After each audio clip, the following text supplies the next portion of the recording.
Екі монах ағысы қатты өзеннен өткелі жатады. Бұлардың тізеге дейін түрініп, енді дайындала бергені сол еді. Бағанадан бері өзен жағалап жүрген әдемі қыз бұларға жақындайды.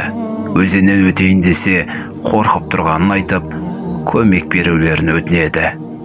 Монахтардың бірі үндемеген қалпы бойжеткенді иығына отырғызады да өзеннің арғы бетіне алып өтеді. Бұған екінші монах қатты ашуланған. Ештеңе демегенмен іші алай-түлей бұрқасын болып жатыр еді.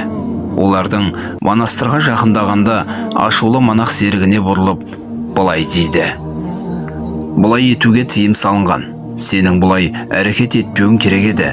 Мен бұның бәрін монастыр басшылығына айтуға тиіспін." Бірінші монах таңғала сұрайды: "Не жайлы айтып тұрсың? Неге тыйым салынған?" "Сен өзеннен әдемі бойжеткенді иығыңа отырғызып, алып өткеніңді ұмытып қалдың ба?" Бірінші монах күліп жібереді де былай деп жауап қатты: "Мен оны бір-ақ минутта алып өттім. Ал сен болсаң, әлі көтеріп келе жатырсың."